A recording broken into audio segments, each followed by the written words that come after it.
Good day and God bless you. And welcome to the Bible reading in chronological order. Just such a privilege to have you all joining us and for participating in this venture with us. It's just such a privilege to be able to go through the Word of the Lord together. And I want to thank you for your support. Each day when we see the views and we see how many people are engaging with this little project, it gives us all quite a bit of encouragement and a little bit more stamina in getting these done. And just so amazing that we've already completed 138 days in the year already. And we are so grateful that you've been with us every step of the way and going through these. Today we're busy in the second book of Samuel again, and we're going to be dealing with chapters 19, 20, and 21. We see that in chapter 19 that Joab causes the king to cease mourning through his counsel about the way in which he reacted to the death of Absalom, who sought to kill him. Now, David was really bitterly mournful about the death of Absalom, and we saw that. But now Joab goes and he counsels him and says, How can you be so mournful of Absalom? Absalom was the enemy at this point. And Joab, through this, he shows so much political shrewdness. And he's shown that throughout David's reign. And once again, he shows his value in this regard. And so we see that David then sends messages to the house of Judah.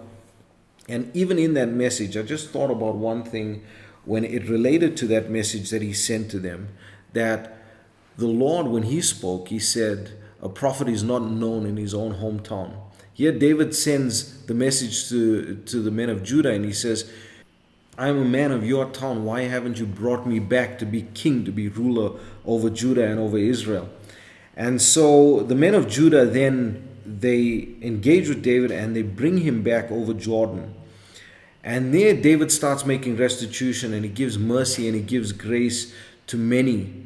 Mainly we read through Mephibosheth, who was given grace, and even though his servant deceived him in the way that he did to try and inherit all of his possessions, David gave restitution there. And then to Shimei, who cursed David as David was fleeing away from Absalom, now he comes to David and begs for mercy, and David gives him mercy. And so we see that David makes right with the people of Israel in this regard. Then we get to chapter 20, and in chapter 20 it talks about a man named Sheba, who the Bible describes as a man of Belial. Now that word Belial is a very interesting word in the Bible. When it talks about that, the meaning of the word Belial is worthless. So when it says a man of Belial, it's saying this is just a worthless human being, in all honesty. But Sheba stands up in revolt against David and tries to set himself up as the leader in Israel. Now, David calls to Amasa, who he newly elected the captain of David's army, and he ordered him to assemble the army of Israel before him, but Amasa doesn't show up. And so Joab is instructed then to pursue after Sheba and not allow this political unrest in the kingdom of Israel. We see that there has been so much political unrest in Israel. If we consider that there's only been two kings thus far, namely Saul and David, and yet this is almost the third civil war that is breaking out between Israel and Judah, and this cannot be allowed to continue. And so David sends Joab to quash this political unrest. And along the way, Joab comes across Amasa, and in a very strange encounter, Joab slays Amasa in his signature style, if I can call it that. It seems so crude to put it that way, but we know that Joab has this ability to just stab the man below the fifth rib, and he's done that so many times so far that we've read. And there must be some spiritual significance to this, because it is mentioned in detail so many times. Now, when Joab and his men come to the city wall of Abel, they are ready to destroy the wall, and they are ready to destroy the city in pursuit of Sheba. But a wise woman, she saves the city by counsel to Joab and by delivering Sheba's head to Joab. And then we see that the chapter ends by the list of David's great officers. Then we get to chapter 21, and we see that in this chapter there was 3 years of famine for the sake of the Gibeonites, because Saul slew them. David inquires what the Gibeonites would accept as an atonement for this great slaughter so that the famine would cease. And they request that the 7 sons of Saul be brought to them that they may be hanged. And so David obliges to this. And Rizpah, who was the mother of 2 of the sons of Saul who were slain then by the Gibeonites, she shows so much kindness for the dead. And David, when he hears of this, he buries the bones of Saul and of Jonathan in the sepulchre of their father, and he brings back the bones of those that were hanged. We are then told of the battle with the Philistines and the slaying of the sons of Goliath, and that's how this chapter and passage ends. And so we're going to leave it at that as well. I pray that the Lord would bless you and keep you. May his face shine upon you. May he give you peace. God bless you as you enjoy the reading of the word today. Chapter 19. And it was told Joab, Behold, the king weepeth and mourneth for Absalom. and the victory that day was turned into mourning unto all the people. For the people heard say that day how the king was grieved for his son. And the people gat them by stealth that day into the city, as people being ashamed steal away when they flee in battle. But the king covered his face, and the king cried with a loud voice, O my son Absalom! O Absalom, my son, my son! And Joab came into the house to the king and said, Thou hast shamed this day the faces of all thy servants, which this day have saved thy life, and the lives of thy sons and of thy daughters, and the lives of thy wives, and the lives of thy concubines. In that thou lovest thine enemies, and hatest thy friends. For thou hast declared this day that thou regardest neither princes nor servants. For this day I perceive that if Absalom had lived, and all we had died this day, then it had pleased thee well. Now therefore arise, go forth, and speak comfortably unto thy servants. For I swear by the Lord, if thou go not forth, there will not tarry one with thee this night. And that will be worse unto thee than all the evil that befell thee from thy youth until now. Then the king arose and sat in the gate. And they told unto all the people, saying, Behold, the king doth sit in the gate! And all the people came before the king. For Israel had fled every man to his tent, and all the people were at strife throughout all the tribes of Israel, saying, The king saved us out of the hand of our enemies, And he delivered us out of the hand of the Philistines. and now he is fled out of the land for Absalom. And Absalom, whom we anointed over us, is dead in battle. Now, therefore, why speak ye not a word of bringing the king back? And King David sent to Zadok and to Abiathar the priests, saying, Speak unto the elders of Judah, saying, Why are ye the last to bring the king back to his house? Seeing the speech of all Israel is come to the king, even to his house. Ye are my brethren, ye are my bones and my flesh. Wherefore then are ye the last to bring back the king? And say ye to Amasa, Art thou not of my bone and of my flesh? God do so to me and more also, if thou be not captain of the host before me continually in the room of Joab. And he bowed the heart of all the men of Judah, even as the heart of one man, so that they sent this word unto the king. Return now, and all thy servants. So the king returned and came to Jordan. And Judah came to Gilgal to go to meet the king, to conduct the king over Jordan. And Shimei, the son of Gera, a Benjamite which was of Bahurim, hasted and came down with the men of Judah to meet King David. And there were 1,000 men of Benjamin with him, and Ziba the servant of the house of Saul, and his 15 sons and his 20 servants with him. And they went over Jordan before the king. And there went over a ferry boat to carry over the king's household, and to do what he thought good. And Shimei, the son of Gera, fell down before the king as he was come over Jordan, and said unto the king, Let not my lord impute iniquity unto me. Neither do thou remember that which thy servant did perversely the day that my lord the king went out of Jerusalem, that the king should take it to his heart. For thy servant doth know that I have sinned. Therefore, behold, I am come the first this day of all the house of Joseph, to go down to meet my lord the king. But Abishai, the son of Zeruiah, answered and said, Shall not Shimei be put to death for this, because he cursed the Lord's anointed? And David said, What have I to do with you, ye sons of Zeruiah, that ye should this day be adversaries unto me? Shall there any man be put to death this day in Israel? For do not I know that I am this day king over Israel?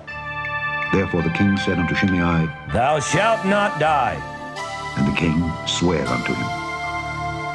And And Mephibosheth, the son of Saul, came down to meet the king, and had neither dressed his feet, nor trimmed his beard, nor washed his clothes, from the day the king departed until the day he came again in peace. And it came to pass, when he was come to Jerusalem to meet the king, that the king said unto him, Wherefore wentest not thou with me, Mephibosheth? And he answered, My lord, O king, my servant deceived me, for thy servant said, I will saddle me an ass that I may ride thereon, and go to the king, because thy servant is lame. And he hath slandered thy servant unto my lord the king. But my lord the king is as an angel of God. Do therefore what is good in thine eyes. For all of my father's house were but dead men before my lord the king. Yet didst thou set thy servant among them that did eat at thine own table. What right therefore have I yet to cry any more unto the king? And the king said unto him, Why speakest thou any more of thy matters? I have said, Thou and Ziba divide the land. And Mephibosheth said unto the king, Yea, let him take all, for as much as my lord the king is come again in peace unto his own house. And Barzillai the Gileadite came down from Rogelim, and went over Jordan with the king to conduct him over Jordan. Now Barzillai was a very aged man, even 80 years old. And he had provided the king of sustenance while he lay at Mahanaim, for he was a very great man. And the king said unto Barzillai, Come thou over with me, and I will feed thee with me in Jerusalem.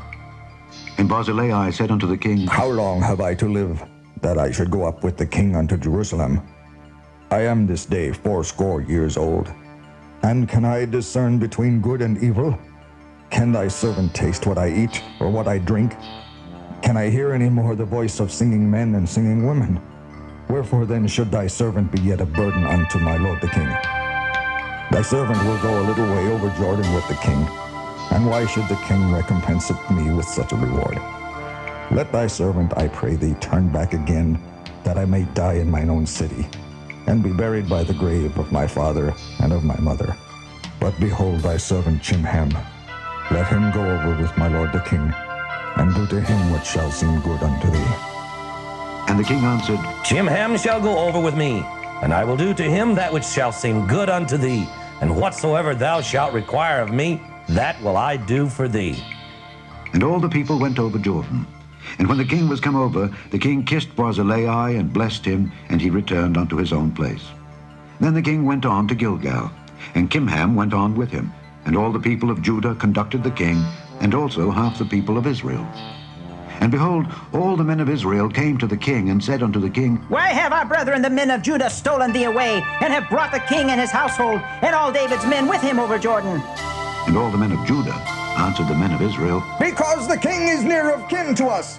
Wherefore then be ye angry for this matter? Have we eaten at all of the king's cost, or hath he given us any gift? And the men of Israel answered the men of Judah, and said, We have 10 parts in the king, and we have also more right in David than ye. Why then did ye despise us, that our advice should not be first had in bringing back our king? And the words of the men of Judah were fiercer than the words of the men of Israel. Chapter 20. And there happened to be there a man of Belial, whose name was Sheba, the son of Bichri, a Benjamite. And he blew a trumpet and said, We have no part in David, neither have we inheritance in the son of Jesse. Every man to his tents, O Israel. So every man of Israel went up from after David, and followed Sheba the son of Bichri. But the men of Judah clave unto their king from Jordan even to Jerusalem. And David came to his house at Jerusalem, and the king took the 10 women his concubines, whom he had left to keep the house, and put them in ward, and fed them, but went not in unto them. So they were shut up unto the day of their death, living in widowhood.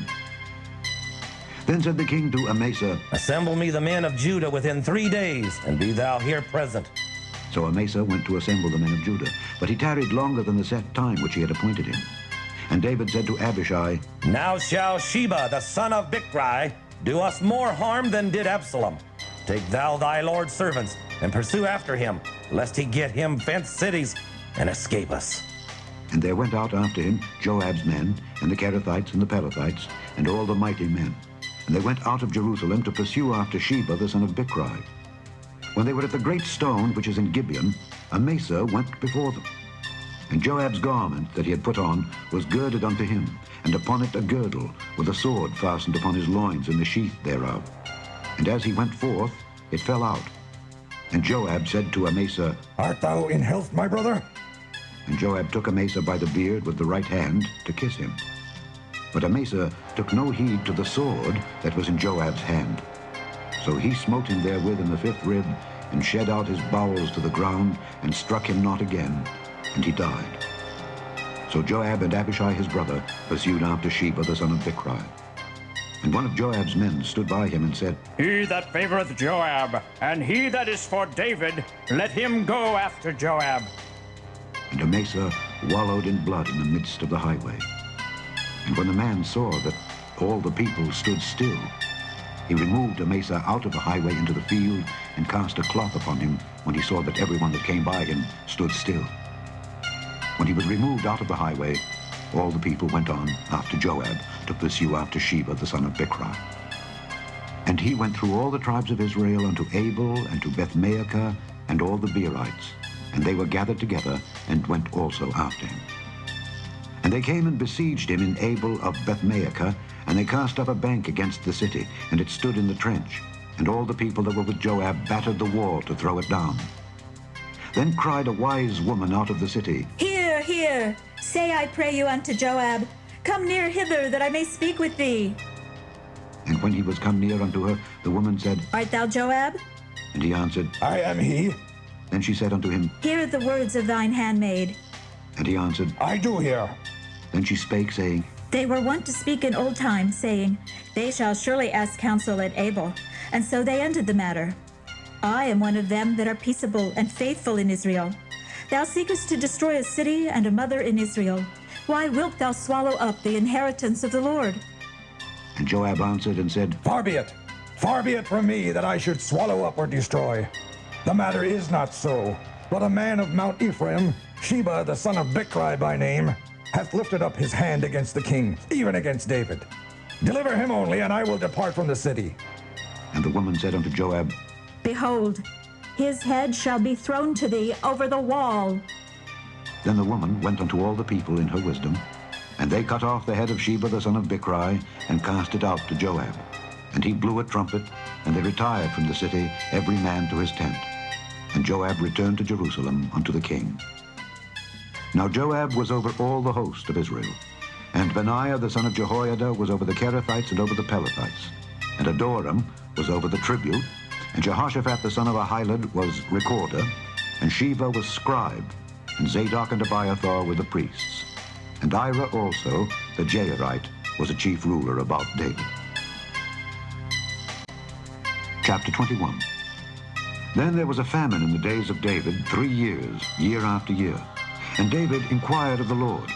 And the Lord answered, It is for Saul and for his bloody house, because he slew the Gibeonites. And the king called the Gibeonites, and said unto them, Now the Gibeonites were not of the children of Israel, but of the remnant of the Amorites. And the children of Israel had sworn unto them. And Saul sought to slay them in his zeal to the children of Israel and Judah. Wherefore David said unto the Gibeonites, What shall I do for you? And wherewith shall I make the atonement, that you may bless the inheritance of the Lord? And the Gibeonites said unto him, We will have no silver nor gold of Saul, nor of his house, neither for us shalt thou kill any man in Israel. And he said, What ye shall say, that will I do for you. And they answered the king, The man that consumed us, and that devised against us, that we should be destroyed from remaining in any of the coast of Israel, let 7 men of his sons be delivered unto us, and we will hang them up unto the Lord in Gibeah of Saul, whom the Lord did choose. And the king said, I will give them. But the king spared Mephibosheth the son of Jonathan the son of Saul, because of the Lord's oath that was between them, between David and Jonathan the son of Saul. But the king took the 2 sons of Rizpah the daughter of Aiah, whom she bare unto Saul, Armoni and Mephibosheth, and the 5 sons of Michal the daughter of Saul, whom she brought up for Adriel the son of Barzillai the Maholathite, and he delivered them into the hands of the Gibeonites. And they hanged them in the hill before the Lord. And they fell all 7 together, and were put to death in the days of harvest, in the first days, in the beginning of barley harvest. And Rizpah the daughter of Aiah took sackcloth, and spread it for her upon the rock, from the beginning of harvest until water dropped upon them out of heaven. and suffered neither the birds of the air to rest on them by day, nor the beasts of the field by night. And it was told David what Rizpah, the daughter of Aiah, the concubine of Saul, had done. And David went and took the bones of Saul and the bones of Jonathan his son from the men of Jabesh-Gilead, which had stolen them from the street of Bethshan, where the Philistines had hanged them, when the Philistines had slain Saul in Gilboa. And he brought up from thence the bones of Saul and the bones of Jonathan his son, and they gathered the bones of them that were hanged. And the bones of Saul and Jonathan his son buried they in the country of Benjamin in Zelah, in the sepulchre of Kish his father. And they performed all that the king commanded. And after that, God was entreated for the land. Moreover, the Philistines had yet war again with Israel. And David went down, and his servants with him, and fought against the Philistines. And David waxed faint. And Ishbi-Benob, which was of the sons of the giant, the weight of whose spear weighed 300 shekels of brass in weight, he being girded with a new sword, thought to have slain David. But Abishai, the son of Zeruiah, succored him, and smote the Philistine, and killed him. Then the men of David sware unto him, saying, Thou shalt go no more out with us to battle. That thou quench not the light of Israel. And it came to pass after this, that there was again a battle with the Philistines at Gob. Then Sibbecai the Hushathite slew Saph, which was of the sons of the giant. And there was again a battle in Gob with the Philistines, where Elhanan, the son of Jaare-Oregim, a Bethlehemite, slew the brother of Goliath the Gittite, the staff of whose spear was like a weaver's beam. And there was yet a battle in Gath, where was a man of great stature, that had on every hand 6 fingers, and on every foot 6 toes, 24 in number. And he also was born to the giant. And when he defied Israel, Jonathan the son of Shimeah, the brother of David, slew him. These 4 were born to the giant in Gath, and fell by the hand of David and by the hand of his servants.